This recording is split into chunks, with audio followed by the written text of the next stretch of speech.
I'll turn the camera off for a moment. Yeah, go ahead. Spotlight.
Hello, everyone, and thank you for joining us on our weekly Dharma talk. Uh, this week, all of us residents are very excited to have Sensei Shune Orika Greenway give our Dharma talk. I've personally known Orika for many years, and she is one of the reasons that I'm at Upaya. And this year, she's been quite involved with the residents. She was our resident teacher in February. She taught a class during our spring practice period. And then when we went into sheltering, she also gave us an online class about Dogen's list, which we all enjoyed and were thankful for. And actually, following her first talk, or Dharma talk in February, I actually listened to it when I was on the way here. I flew from New York, and it was called What's Love Got to Do with It? And as soon as I entered the car that picked me up from the airport, the song that was playing on the radio was What's Love Got to Do with It?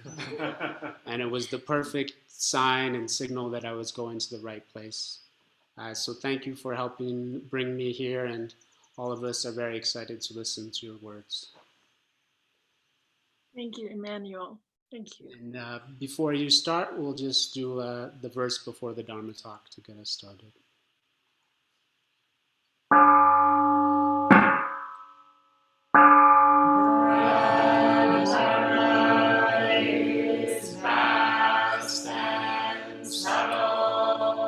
We now have a chance to hear it, study it, and practice it.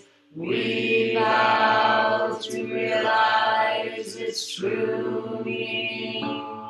The Dharma is vast and subtle. We now have a chance to hear it, study it, and practice it. We vow to realize its true meaning. The Dharma is vast and subtle. We now have a chance to hear it, study it, and practice it. We vow to realize its true meaning.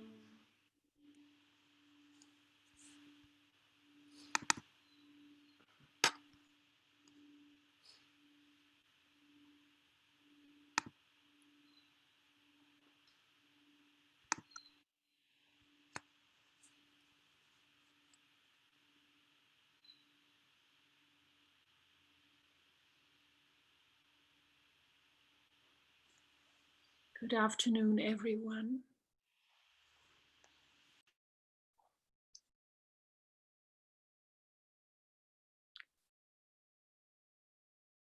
I'm very moved to be back in Upaya, in the Upaya Sendo. And even if it's only virtual, but at least I'm in Santa Fe. So physically, I'm not that far away from you all. It's only like a 30-minute walk where I am. And nice to see you all. And nice to know that Roshi Joan, my dear friend and teacher, is there. And well, people from near and far, I assume, will be listening. So hello to you too. And thank you, Emmanuel, for your kind words. Can you hear me okay?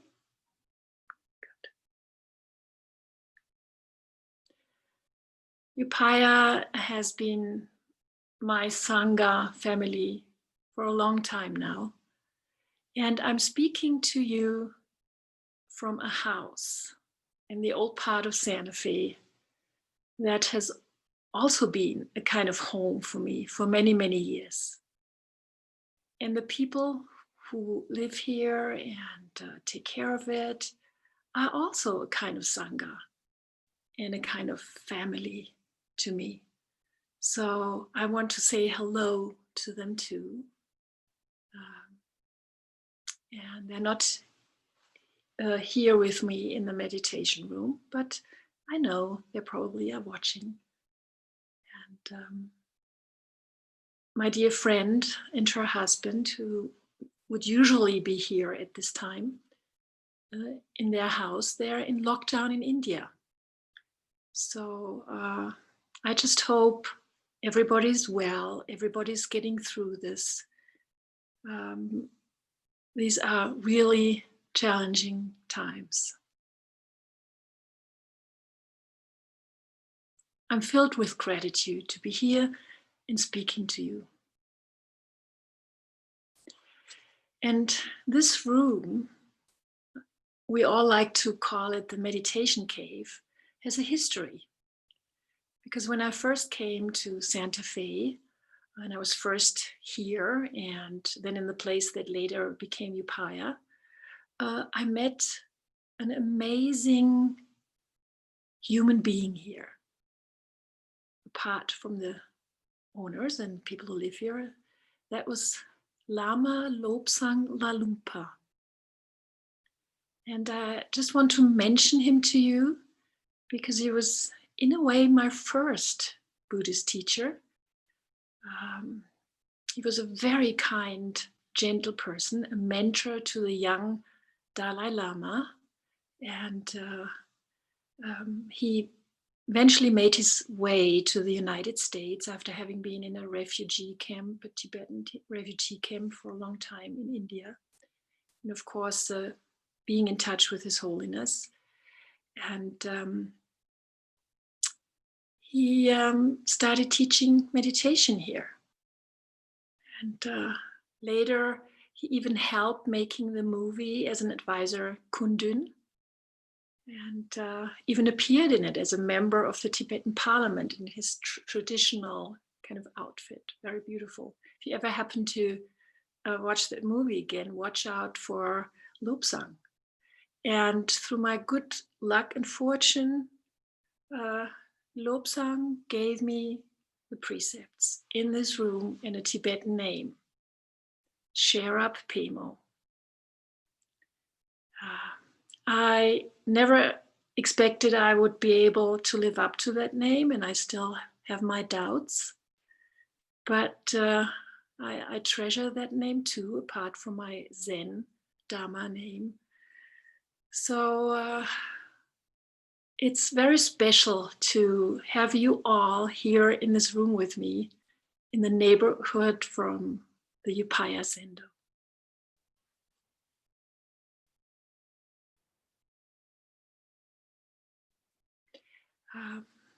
I've been coming down from Crestone a few days ago.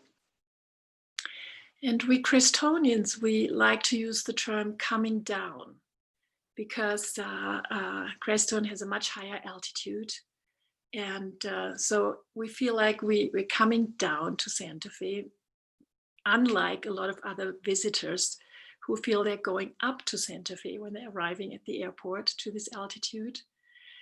And it's a lot hotter than Crestone. It's, of course, more in the south. So I have been adjusting, but also enjoying the summer. And the first few days, I really needed to take it slowly because I've been literally sheltering in place in the solitude of my refuge in Crestone for 16 weeks. Having heard cars or people walk by. So hearing the noises of a city was beautiful and a little intimidating. So I think I've adjusted quite well now and enjoying being back in town. And what have I been doing these last weeks since we met? in my last talk, my online talk at Upaya. Well, I guess I've done a lot what you've been doing, studying, writing, reading, doing online stuff, teaching online, but also taken many walks. And I've enjoyed a book a lot called The Householder Koans by Eve Mako and Engyoku Roshi. And these are stories, koans, of practitioners, householders. And they've touched me very much, and they have one theme in common. It's like a thread going through all the cases, like not being good enough. And that resonated a lot with me. Am I ever good enough in my practice? What does good enough mean? We have so many cracks in our lives and plans not materializing. Actually, in the cracks, in this not being good enough, this is where our actual life happens. So I've been working with that theme, and also it changed in another question, like, when is being safe good enough? Or when am I safe enough in these times?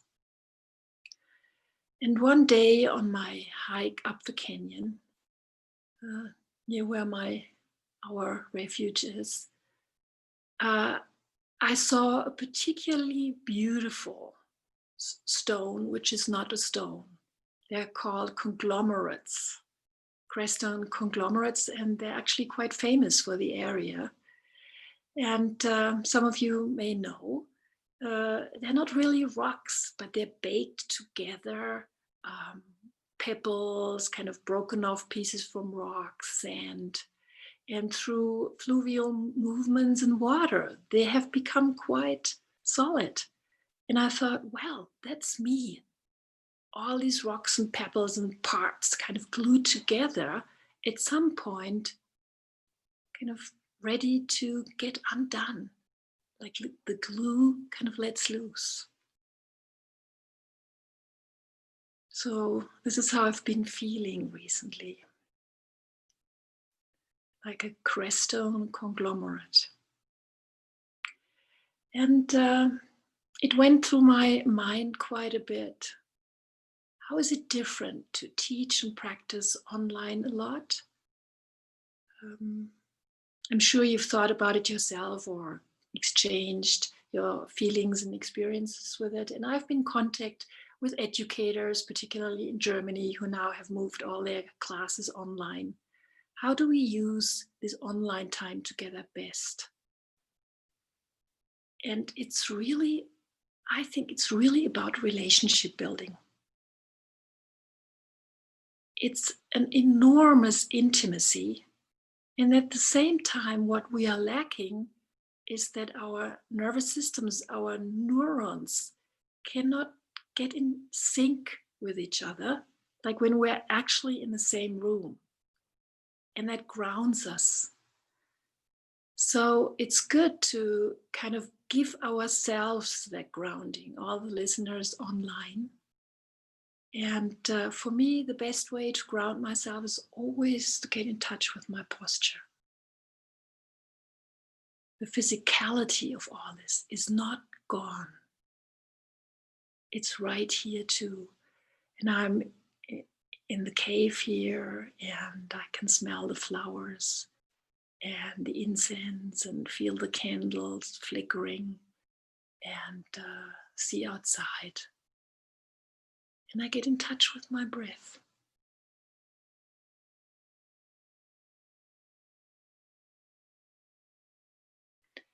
What is a Dharma talk really about? It's about that you not just hear my voice, but that you are able to hear your own voice through my voice. And it's not so much what I'm talking about. It's more like how I'm saying it. am I feeling what I'm saying? Am I really there?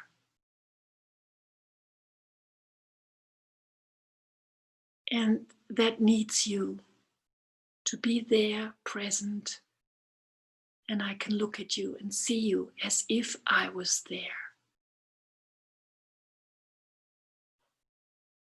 Thank you. And because I've been studying quite a bit, I came across an old book by D.T. Suzuki, and it's called The Training of the Zen Buddhist Monk. I think nowadays it should say the Zen Buddhist monks and nuns, of course. And it's a book from, I think, the late 70s. And I opened it up and I found a little paragraph where he explains what a teisho, a Dharma talk is. And I want to share that with you before I continue. D.T. Suzuki. To give a teisho or a Dharma talk does not mean lecturing out of a textbook. It means to manifest the inner meaning of what has been said. The teacher presenter does not explain anything. He, she refuses to appeal to the intellect of the audience. What they try to do is rather to reawaken in the minds of the monks and nuns the spirit of the ancient masters that directed the course of the Zen questions. This being the case, the monks and nuns whose prajna eye still remains closed will not be wiser after attending many discourses given by the Roshi. Oof. So you see, I depend on your prajna eye being open. And then maybe we can open our eyes together. I've been enjoying very much recently the way-seeking mind talks of Remio and Emmanuel and Udo and Courtney from the local Sangha. And they are my favorite talks. They're juicy. I can't get enough of it. It reminds me of my own path. It awakens my own way-seeking mind. So I thought, well, what am I going to say here? Let's just continue this way-seeking mind and continue with what we've been practicing. And also there is a Dogen practice day coming up on Sunday. I hope a lot of people will join. So this is why I want to bring back Dogen into our space together. This time, the young Dogen. And it would be very nice if Kigaku could pull up the drawing that you already know.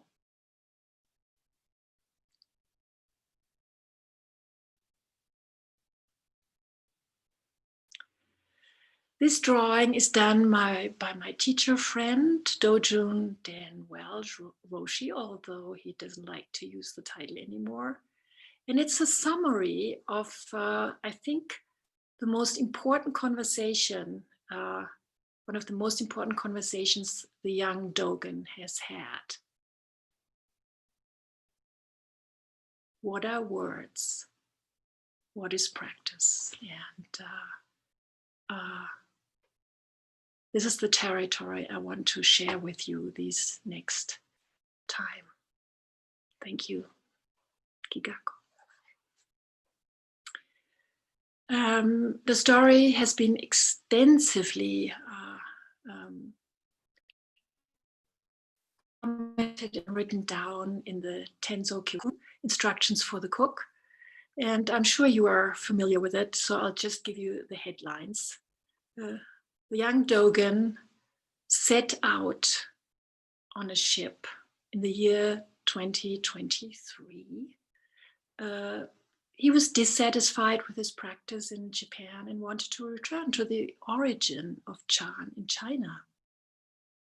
And for some reason, and that reminds me of our situation right now, when they arrived, the merchant boat with him and some others on board, near the coast of China in the modern city of Ningbo, he couldn't leave.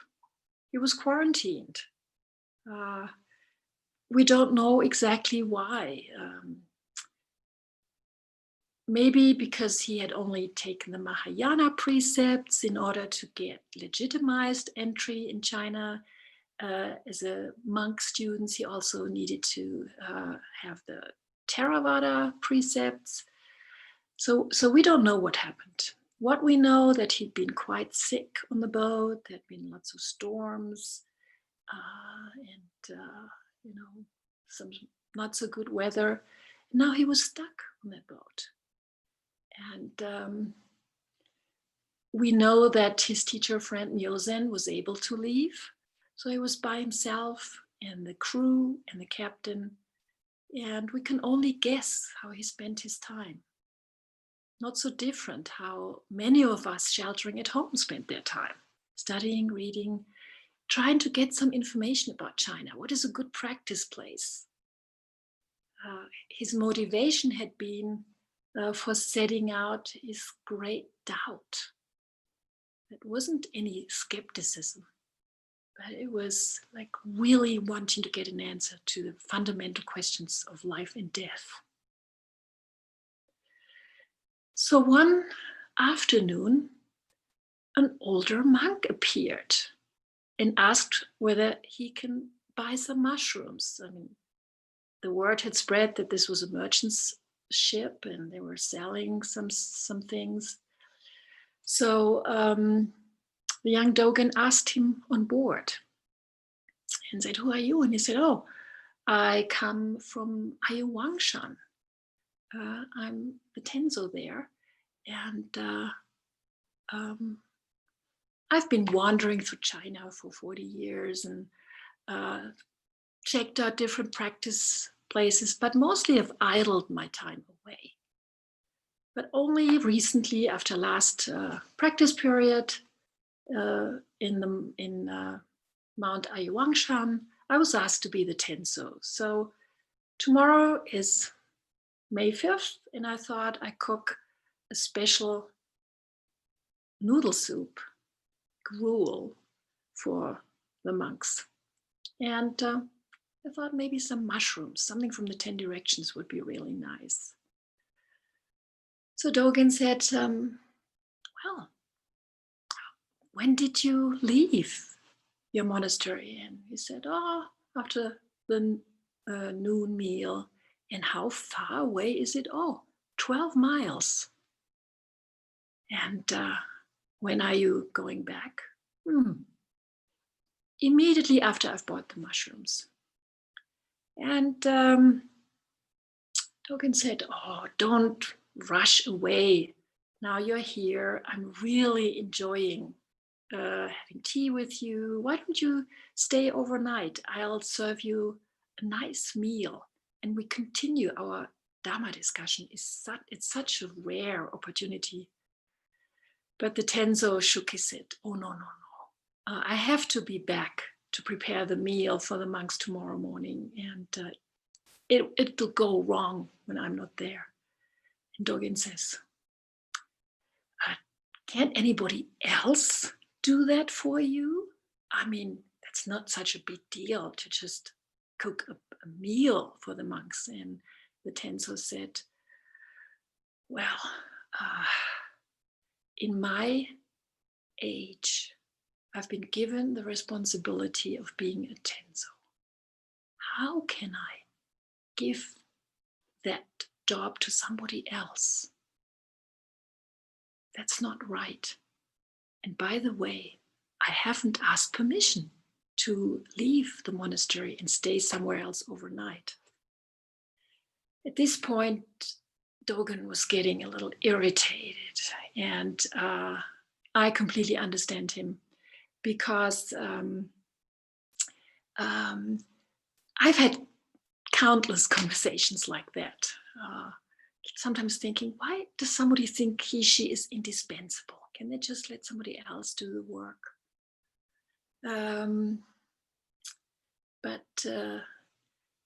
Usually, I mean, we all know how these conversations go. Somebody insists, no, I have to do this by myself.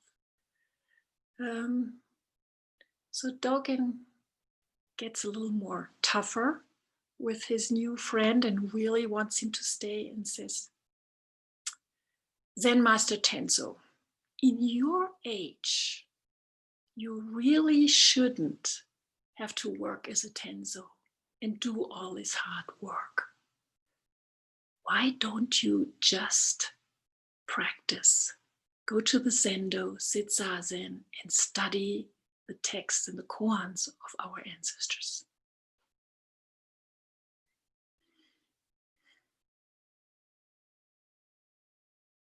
The Tenzo started laughing loudly for a long time. And then said, what are words? What is practice? And in that moment, Dogen was terribly embarrassed. I can almost feel him blushing and being ashamed of himself. And the Tenzo said, you young foreigner, you just don't have any idea what practice and what words are. And then he said, well, you need to find out. And just keep asking that question. Ask yourself and penetrate it, and then you will find out. And he grabbed his mushrooms and left.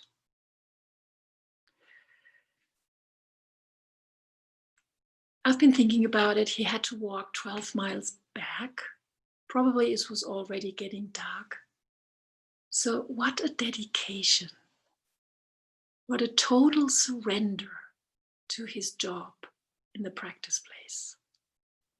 Not moving away an inch, not out of righteousness or thinking he's too important, but just doing what needs to be done, doing what is right in front of him.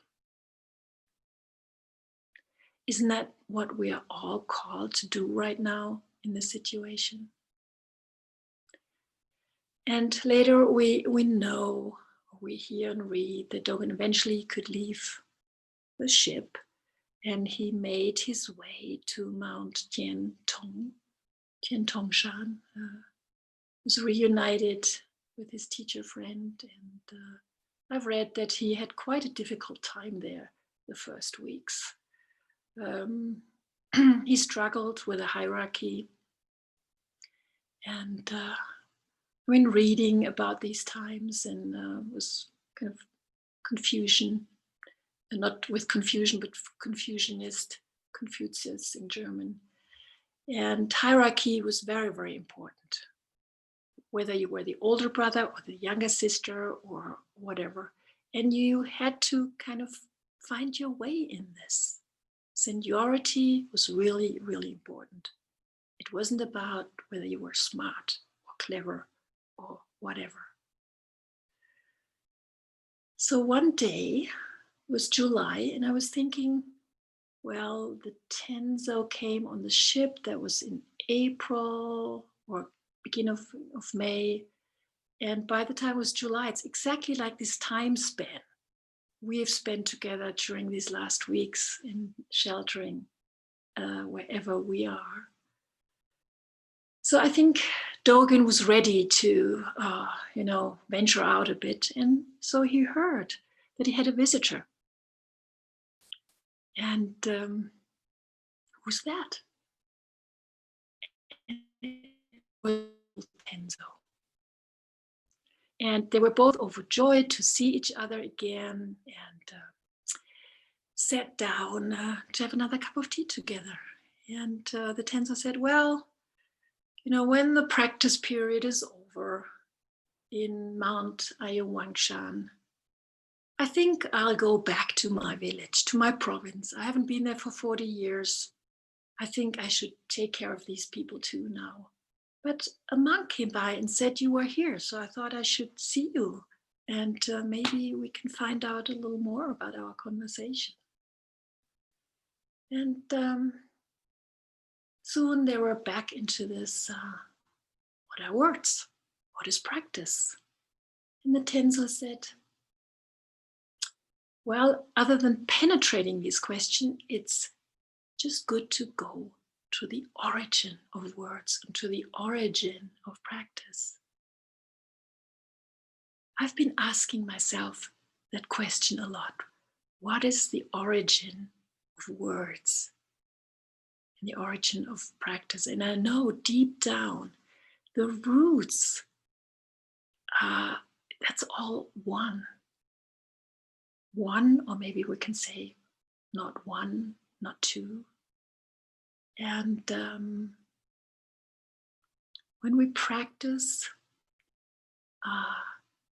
thoughts pop into our minds, emotions.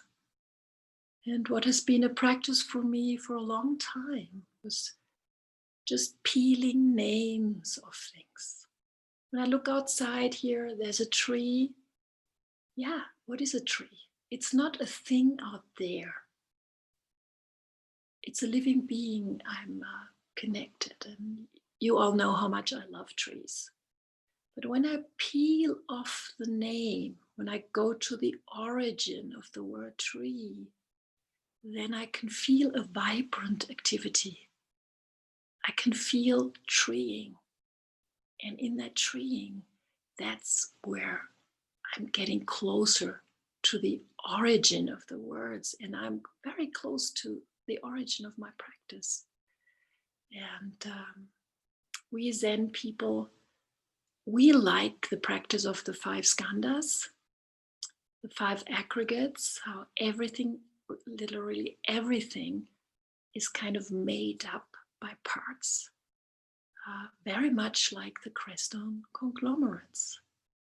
So taking these aggregates, these heaps apart and getting in between them, this for me is one aspect of going to the origin of words and practice. And I'm talking here with you, but in a way I'm also talking with the old tenzo, and kind of having this Dharma combat. And Dogen eventually just kind of has to kind of dig his heels in again and say, tenzo, what are words? And the tenzo says, 1, 2, 3, 4, 5. If you see my fingers, they're not words. It's just a gesture that it's pointing something that's beyond words. And then Dogen, what is practice? And the tenzo says, everywhere. Nothing in the whole world is hidden. Everywhere. Nothing in the whole world is hidden. And in that moment, the young monk understands that the old tenzo's work as a tenzo in the kitchen, washing, cutting vegetables, creating a meal day after day, that's his practice. There's no separation. And of course, when this comes together, what we do, keeping the grounds, being an administrator, working as a frontliner, whatever out there, householder, when we are really present with what we do, there is no separation. Zazen doesn't end when we leave the zendo, and it kind of starts when we're sitting at our desks or we're cleaning the floors. And this is what Dogen got. And I think, and I think I'm not alone, that this was one of the most formative experiences of his time in China, if not of his whole life.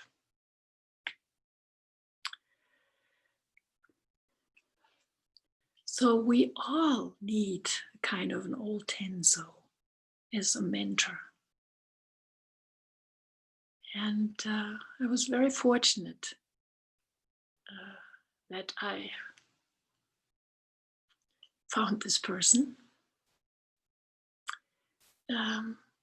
in Dogen Den Welsh, who literally was a tenzo most of his practice life. And this was always the work that he loved most, his expression, the expression of his practice. He's also an artist, helped Kaz Tanahashi translate Dogen a long time ago.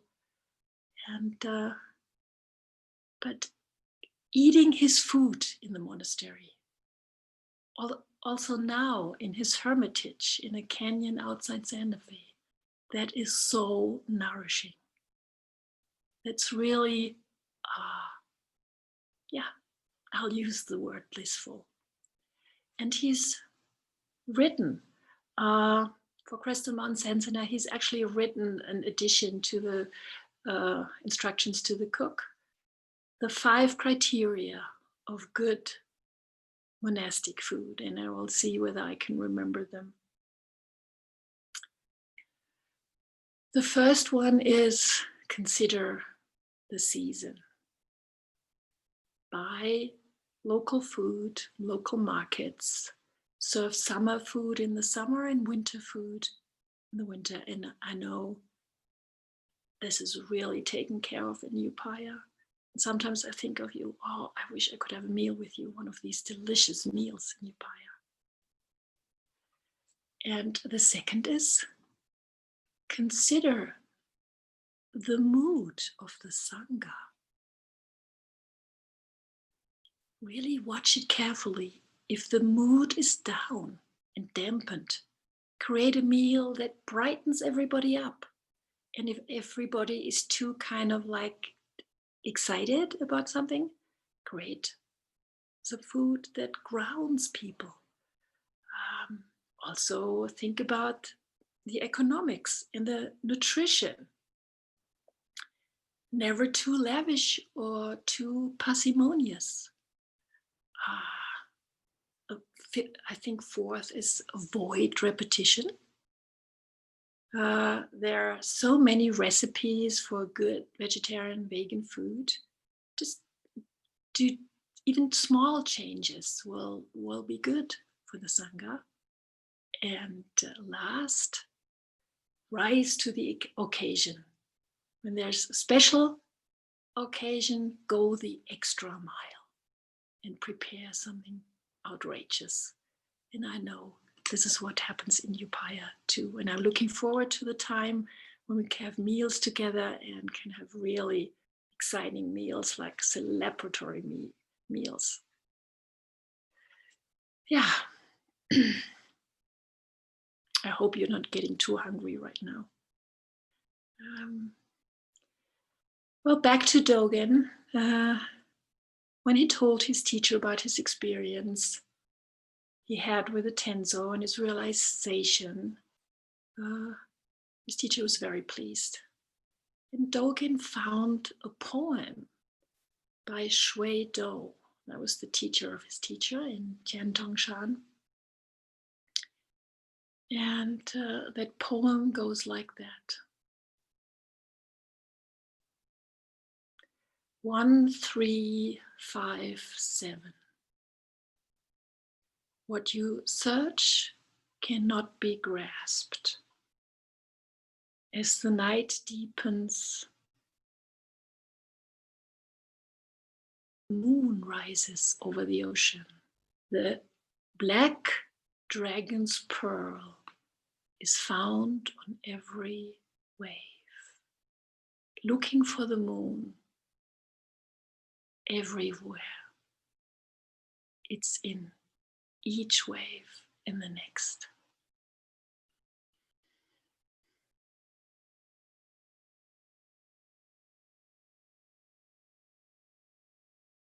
And that reminded me of a dream, that poem I'd had a long time ago.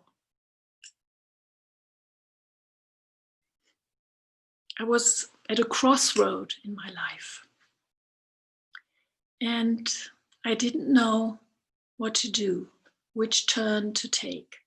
And I know you have been in the wilderness retreat and fasting, and I assume all of you had dreams, important dreams.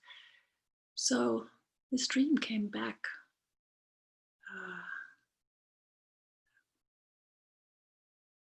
I had actually gone to a small French island, very small, very few people know about it. And I was looking for some comfort and some time to kind of make a decision what I was supposed to do with my life. And during the day, I would swim and snorkel. So I felt very safe in the water. The Mediterranean is not usually wild, it's calm, so you can see all the beautiful underwater world. So in my dream, one night, I was swimming in that water. And all of a sudden, I felt this current coming and pulling me away from the shore. And I started struggling and swimming. And it dawned on me, I may not be able to get back. And I started to panic and struggling. And all of a sudden, I mean, almost biblical, the sky opened and I heard a voice. You've lost your jewels, but you have found a rock. And in that moment, my feet touched some sand, a sandbank. And I knew I was saved. I knew I could get back to the land. And yes, I had lost my jewels, but I had found something else. And it's so interesting for me in the image that this, on one hand, there was this rock, and on the other hand, it was sand under my feet that gave me safety. And it reminds me of Shwedo's poem. Like, yes, we are looking for jewels, kind of. And at some point, we realize we've lost our jewels, but we found something else. And what I have found out of this sand and the rock image is the crestone conglomerates. Well, I wish you all a good kind of re-entry into practice life, and be safe and enjoy your dreams. Thank you very much.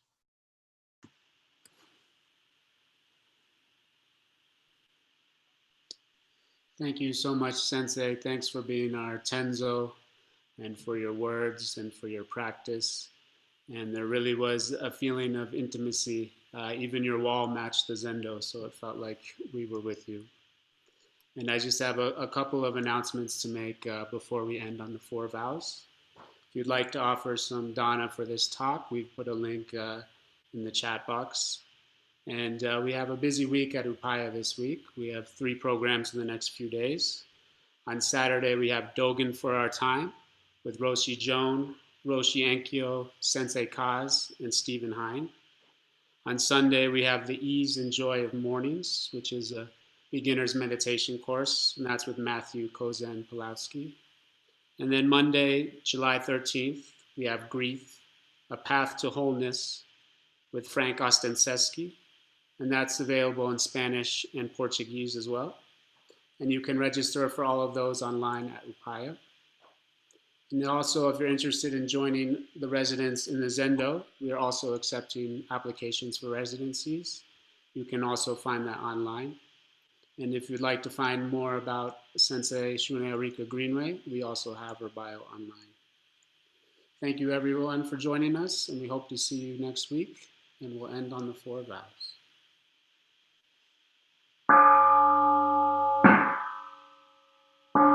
Creations are numberless.